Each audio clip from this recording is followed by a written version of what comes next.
Ada katanya yang sekarang ini kan dia nyebut lah gitu kan. Nah adanya di mana juga nggak jelas. Berarti ada kebohongan di situ. Itu soal fakta. Nah, jadi ada, tapi mengada-ada gitu kan. Jadi kebohongan itu. Ya 156 kenapa? Itu 156A penistaan agama sudah jelas lah. Itu penistaan agama. Kena itu rumusan delik 156 KUHP. Ini karena bohong, saya yakin bohong karena fakta itu sulit dibuktikan. Di mana ada orang yang tahiyatnya 2 dan di mana yang orang waladolin berkeyakinan bahwa itu harus diam karena mencintai Prabowo. Nggak akan ada. Tetapi beberapa pembelanya mereka, Zulhas, ini mengatakan bercanda.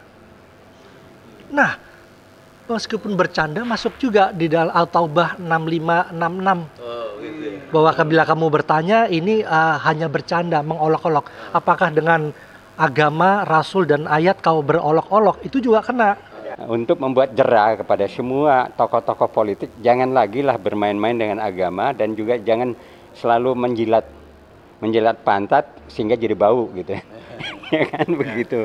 Pantat kalau dijilat kan bau. Nah ini kelakuannya bau jadinya.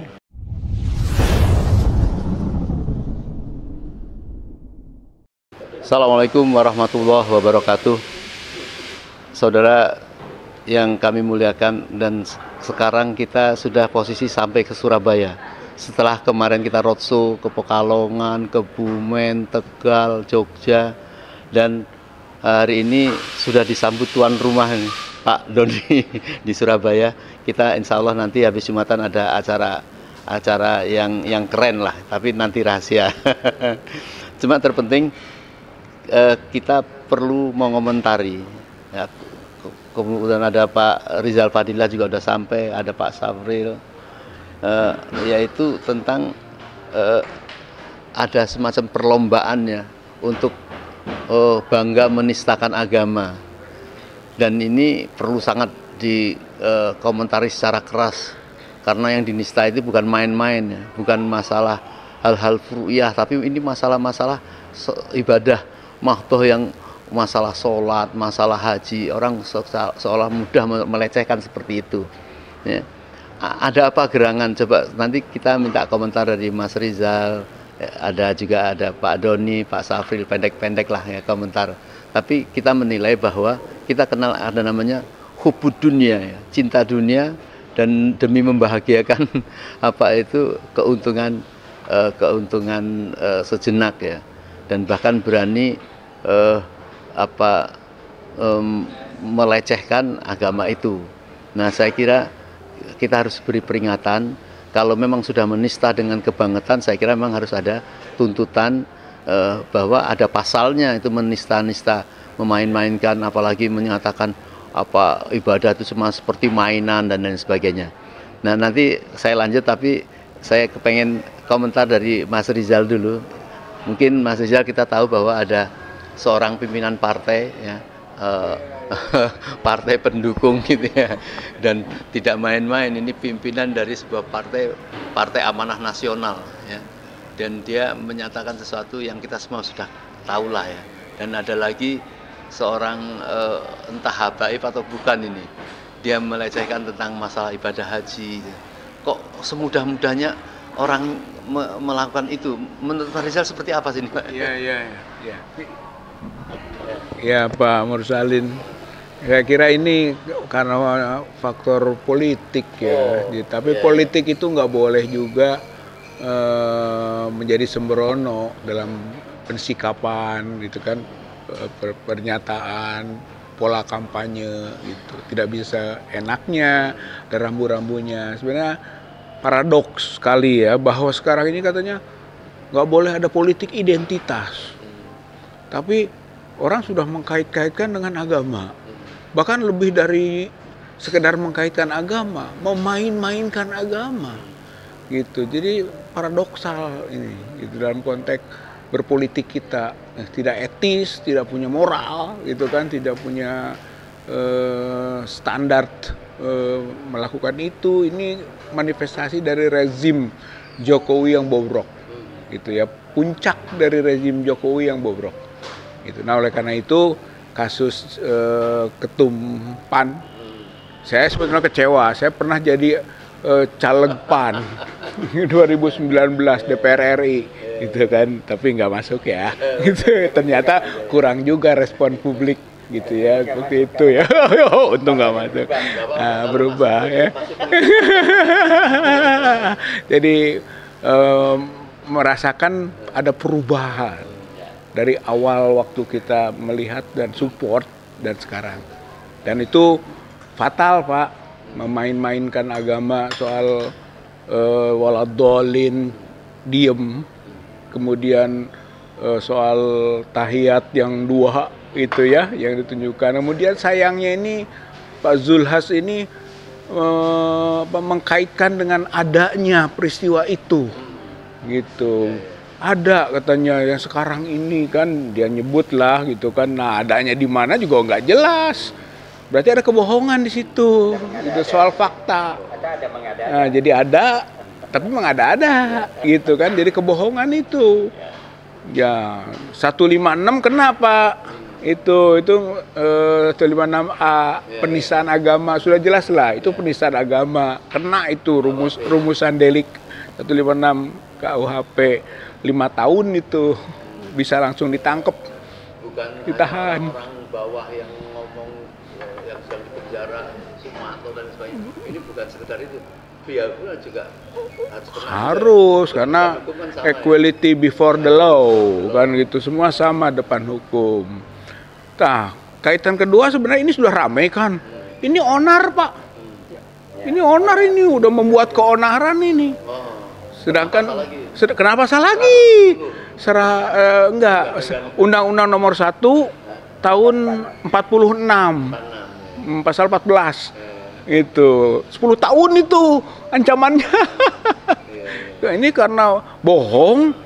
Saya yakin bohong karena fakta itu sulit dibuktikan. Di mana ada orang yang tahiyatnya 2 dan di mana yang orang waladolin berkeyakinan bahwa itu harus diam karena mencintai Prabowo. Nggak akan ada, gitu. Kalaupun ada, diada-adakan nanti. jadi saya yakin. Kena pasal penjara. Jokowi terus ngikut karena takut penjara. Sekarang kenapa? Sekarang bisa kena penjara. Dulu tersandera. Memang kan gaya politiknya Jokowi kan main sandera, gitu kan. Hukum dipakai alat, alat penyandera. Mau ketum-ketum banyak yang tersandera, gitu kan. Nah, termasuk ya Pak Zulhas ini. Publik udah tahu lah, gitu kan, posisi yang tersanderanya. Nah, sekarang malah, gitu kan, bunuh diri, Pak. Pak Rizal, Iya, Pak. dia ini kan kemudian misalnya meminta maaf, kemudian melakukan bertobat, apakah itu menghentikan proses hukum? Tidak Pak Mursalin, itu kan, itu kalau soal minta maaf itu hubungan sosial, gitu kan. Tobat hubungan ilahiyah, urusan nanti ya, dengan Allah. Tapi kalau urusan hukum itu tidak terganggu oleh itu. Itu harus tetap berjalan. Kalau ada yang mengadukan, sebenarnya ini bukan delik aduan. Nggak ada yang mengadukan juga harusnya sudah diproses.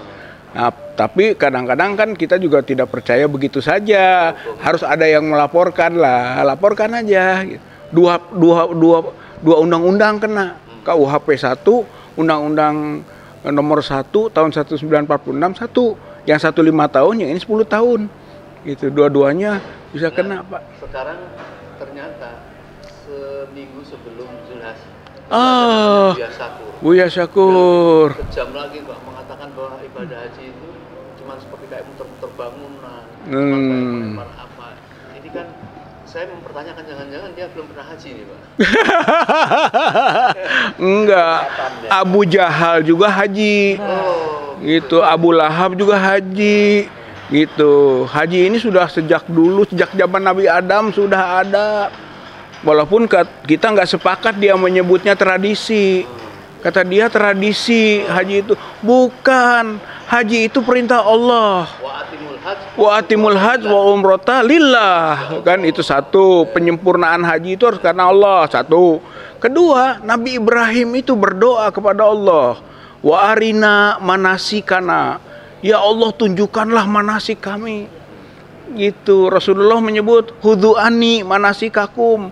Ikuti aku manasikmu. Jadi ada manasik yang dituntunkan Allah dan Rasulullah. Itu jadi bukan tradisi. Ngawur itu kalau menyebut haji tradisi, Pak.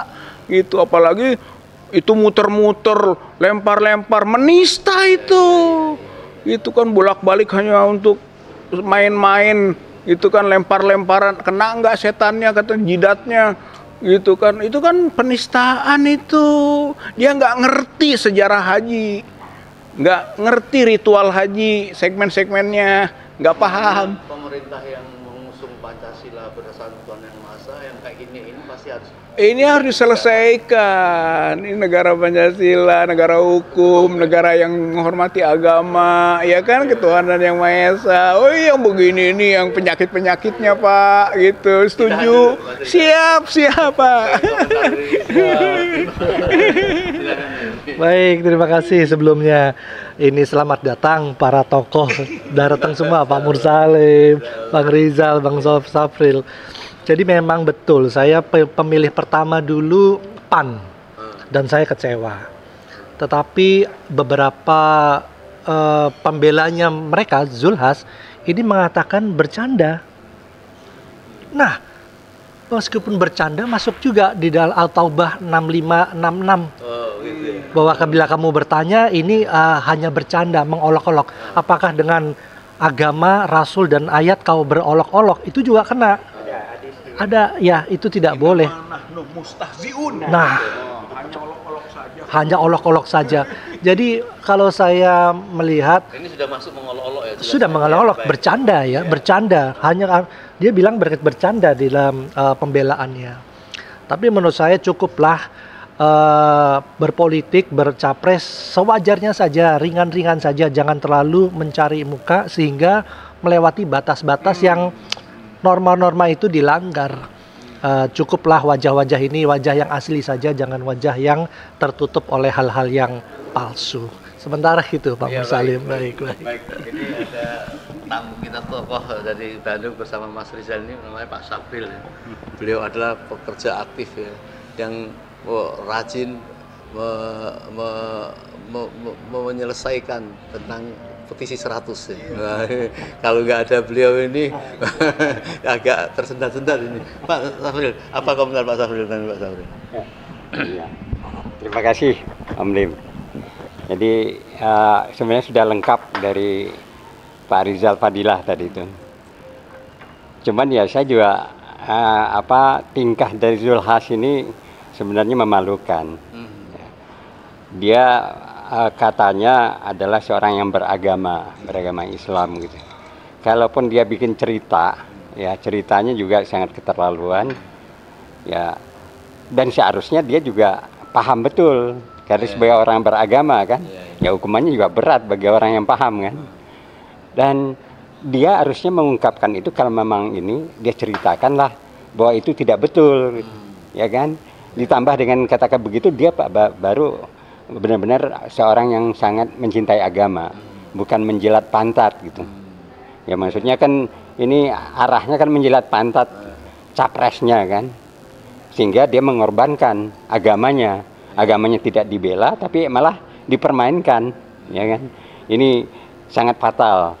Jadi kalau masalah hukuman, saya kira apa yang disampaikan oleh Pak Rizal Fadilah itu sangat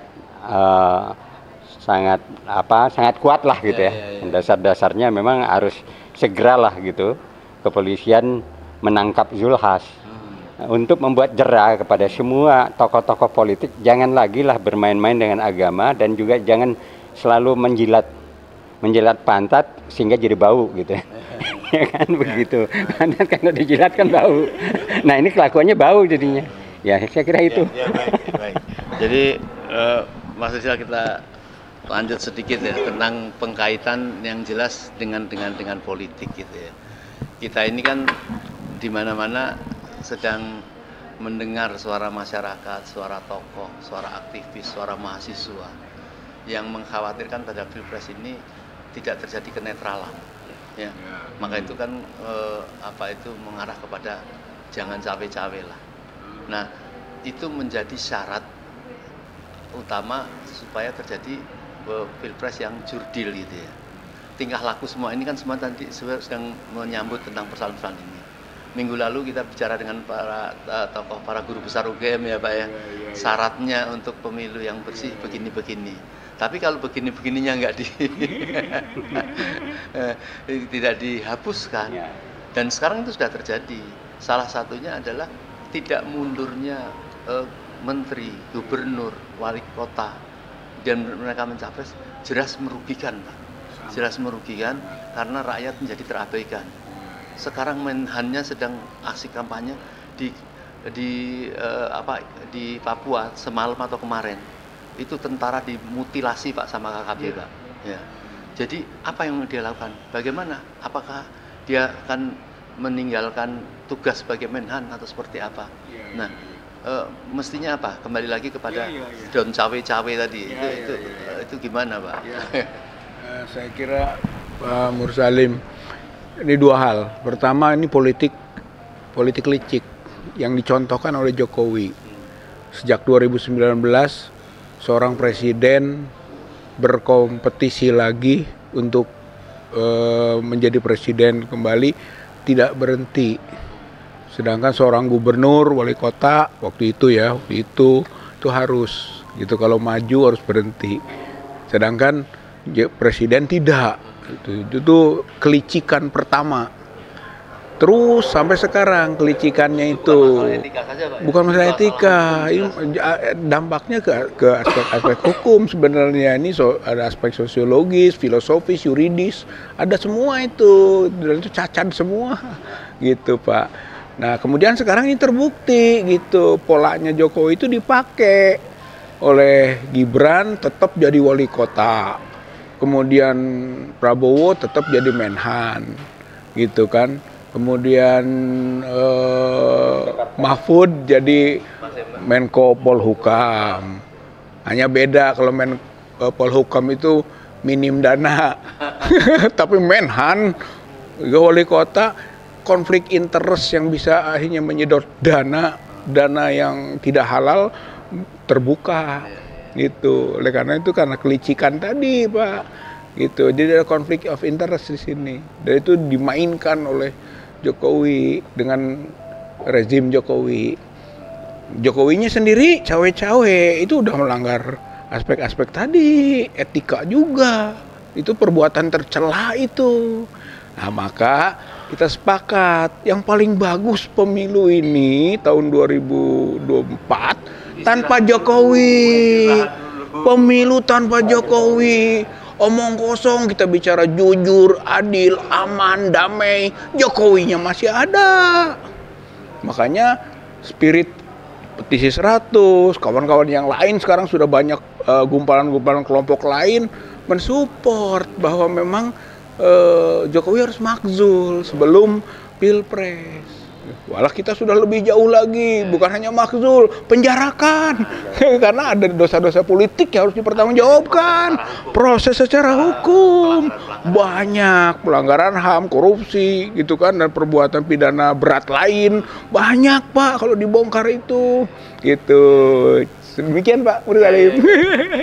Jadi di penghujung ini perlu kita infokan kepada masyarakat. Sebenarnya kalau saya melihat masyarakat yang segera terjadi perubahan melalui Pilpres, sama ada masyarakat di sini yaitu tergabung oleh para BEM, mahasiswa ya, kemudian termasuk petisi 100 itu. Kan sebenarnya keinginannya sama ya. Kalau ini memang memakzulkan karena ada proses hukum yang harus dilakukan. Yang sementara yang ini don cawe-cawe ya, yang ini. Tapi sebenarnya semangatnya sama, ingin menyelamatkan dan melakukan perubahan Indonesia ini. Kemudian memang akan menjadi ambigu bagi para pendukung Pilpres ini apabila Jokowi tidak turun karena menghendaki don cawe-cawe, tetapi dia masih berada di situ. Nah, kira-kira penghujungnya seperti apa nih Pak? Oh iya. Iya, sebetulnya Ya, ya. segera penghujungnya adalah proses perjuangan. Ya, proses perjuangan. Ada yang disebut dengan Jokowi lengser secara otomatis, yaitu tanggal 20 Oktober 2024. Itu otomatis. Tapi saya menyebut juga bahwa Jokowi lengser secara dilematis, gitu ya. Yaitu kalau misalnya Pilpres dulu, kemudian seperti yang Pak EF ya sampaikan, setelah itu baru turun atau diturunkan Jokowi. Itu dilematis itu, gitu kan. Pilpresnya udah jalan, cawapresnya udah jalan, kecurangan sudah jalan, baru bicara tentang penurunan Jokowi. Nah, yang paling bagus adalah turun manis dinamis. Turun manis dinamis adalah sebelum 2024, sebelum Pilpres. Itu manis, menolong juga para kontestan. Itu kan untuk fair mereka bertarung. Hayo, itu siapapun yang jadi didukung karena fair, gitu kan. Karena tidak ada lagi rekayasa yang dipimpin oleh Jokowi dengan rezimnya ini. Maka pilihan terbaik, perjuangan terbaik, ujung terbaik adalah bahwa Jokowi harus tidak ada dalam pemilu 2024. Ya, ya. Baik, baik. Baik, terakhir Pak Doni, ini andai kata terjadi Pilpres dan betul-betul terjadi kecurangan dan betul-betul terjadi kemenangan yang seperti mereka rencanakan, karena merencanakan mengajukan Gibran sebagai cawapres pun sudah melalui pelanggaran hukum yang ditolak oleh masyarakat dan KPU tetap nekat, begitu ya Pak Rizal ya? Iya, betul. Nah, kalau terjadi kemudian nekat proses pemilu kemudian terjadi kecurangan dan terjadi kemenangan, masyarakat secara luas ini yang tidak terima, itu menurut Pak Doni harus seperti apa Pak Doni? Jadi memang sebelumnya ini memang pagelaran yang jorok sekali. Dari kita bisa melihat dari 3 paslon ini, masyarakat bisa menilai mana-mana saja yang melakukan hal-hal yang sangat memalukan dari 2 kontestan itu. Semoga para rakyat dan masyarakat pemilih bisa memilih dengan baik mana di antara itu yang menurut kita sesuai dengan konstitusi yang tentunya, tetapi juga yang sesuai dengan hati nurani, etika, dan lain-lain. Nah, kembali ke pertanyaan itu tadi, tentunya janganlah mencoba bermain-main dengan masyarakat, dengan umat banyak, karena kita sudah capek bertahun-tahun, kita bersabar. Kita bukan mengajak, tapi ini pandangan saya pribadi, jangan sekali-sekali mencoba. Kita sudah mencoba kemarin di Jakarta, di 2019, mencoba lagi. Tolong yang kali ini kita meminta jurdil dan sangat-sangat bermain baik, sehingga kita harapkan juga Pak Jokowi juga jangan cawe-cawe agar menjadi turunnya juga sebagai bapak bangsa tidak dipermalukan. Tiap-tiap daerah sangat kecewa dengan kondisi seperti ini. Saya menyatakan jangan sampai bermain-main, apalagi emak-emak, apalagi para aktivis yang lain sudah cukup capek. Sekali ini harus Indonesia dipimpin oleh orang-orang yang sesuai dengan kebaikan, sesuai dengan apa yang kita inginkan. Cukup sudah sejarah masa lalu melakukan hal-hal yang keburukan, sesuatu yang jorok, harap di stop. Begitu kira-kira Pak. Terima kasih. Terima kasih, insya Allah Allah mendengar masyarakat yang ingin ada keadilan. Terakhir Pak Safril, mungkin ada yang ingin sampaikan? Ya, baik. Lim, ini kalau ditanyakan masalah kecurangan, kalau saya sangat yakin terjadi kecurangan dan masih. Kenapa demikian? Indikasinya sudah ada. Ya. Lalu yang kedua, ini bukan masalah ini benar-benar nafsu untuk berkuasa terus. Ya, dengan melanggar etika di MK itu adalah indikasi untuk nafsu kekuasaan yang menganggap bahwa kekuasaan ini akan mereka pegang sampai nanti, gitu. Ya. Dan ini sangat berbahaya. Jadi kalau demikian kan pertanyaan apa yang harus diperbuat? Ya, kalau tidak, ya kalau bukan kata kalau lagi, tidak adil dan curang, ya, rakyat harus bertindak, gitu ya kan? Harus sangat bertindak. Gimana pun ini jangan dibiarkan karena ini menyangkut anak cucu kita kemudian. Ya, dengan nafsu manusia ya sendirilah atau keluarga lah. Ya, lebih tepatnya nafsu keluarga ini. Karena kan tidak saja ini, ternyata nyonya besarnya juga ikut-ikutan kan. Kalau baca di Tempo, nyonya besarnya yang punya rancangan untuk memunculkan anaknya kan. Ya. Jadi nafsu yang kekuasaan yang demikian ini sangat-sangat berbahaya buat Indonesia. Indonesia itu negara besar. Iya. Jadi anak cucu kita kemudian hari ini akan menanggung. Jadi mau tidak mau rakyat harus bertindak. Dan curang itu terjadi, harus dilakukan satu aksi yang besar-besaran untuk menjaga supaya ya Indonesia itu tidak dimulai dengan kecurangan gitu. Ya, tidak dimulai dengan kebusukan lagi. Ya, apalagi sekarang kan sudah dipatok. Menurut mereka menang satu putaran itu udah patokan mereka. Lalu kedua adalah yang ngomong kita udah patok 57%. Ini kan permainan yang sudah mereka atur, ya kan? Semua indikator baik itu desa maupun polisi, tentara segala macam itu udah siapkan sama mereka gitu. Jadi apa yang kita mau katakan, apakah pemilu akan datang ini akan jujur, akan adil? Ya, menurut saya tidak. Ya, berulang-ulang saya katakan tidak. Baik, itu. Jadi, saudara sekalian, dari diskus pagi ini kita dengan 3 tokoh kita tangkap bahwa mengkhawatirkan pasti akan terjadi ketidakjujuran, ketidakadilan. Dan Pak Syafri tadi mengatakan rakyat itu kalau betul-betul sudah fakta dicurangi ya harus bertindak. Jadi kalau Islam itu mengatakan isbiru wasobiru warobitu, bersabarlah, itu bukan berarti pasif. Sabar ya sudah, enggak. Sabar itu harus menegakkan kebenaran. Maka yang kedua robitu, wasobiru. Ya itu tetaplah dengan tegap dalam mempertahankan kebenaran, dan bahkan warob itu kamu harus waspada. Waspada ini ya memang sabar itu bisa memerintahkan melakukan tindakan yang aktif. Ya. Kalau kita tetap dalam kebenaran, kalau dipaksa-paksa ya kita memang harus lawan, mencegah. Mereka dengan gagah berani melakukan kemungkaran, masa kita tidak berani dengan gagah melakukan itu mantap itu. Iya, jadi saya kira ini ya kita semua jangan sampai ini orang-orang yang sudah bekerja setahun mencintai, kata orang luar negeri, kalian tuh punya pemimpin yang kalau tidak itu dijadikan presiden kalian rugi gitu. Sudah memperjuangkan lama, mempertahankan ini, tahu-tahu diam saja pada saat dicurangi seperti itu. Ya, kadang-kadang memang kita harus berkeringat ya, jangan pakai. Ya, Bismillah, insya Allah apa yang terjadi pada pemaparan kecurangan kejahatan mereka ini betul-betul menimbulkan kesadaran bagi mereka. Apabila tidak, ya kita menciptakan satu kesiapan untuk melakukan perlawanan supaya negeri kita tetap terjaga, bisa teramankan. Ya, gitu Pak Rizal. Baik, ada 1-2 kata yang mau disampaikan lagi?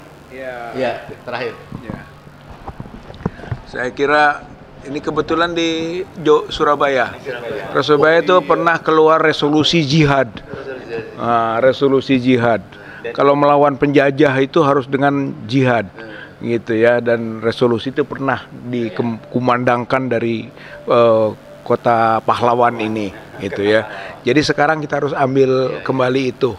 Gitu kan, umat khususnya umat Islam harus berjuang keras, berjihad, mengusir penjajah. Nah, penjajah sekarang ini penjajah oligarki, gitu, yang harus dilawan. Jadi harus ada perjuangan rakyat semesta, gitu. Jadi bahasa kita atau sering dikemukakan people power, kuncinya itu, Pak. Jadi gitu ya, jelas jihad itu sebuah solusi karena Allah mengatakan waladina jahadu fina lanahdiyanahum subulana. Kalau kamu melakukan jihad akan banyak jalan yang ditunjukkan. Jadi supaya kita menemukan banyak jalan ya harus jihad dulu. Kemungkaran jelas, jihad dulu. Baik. Assalamualaikum warahmatullahi wabarakatuh.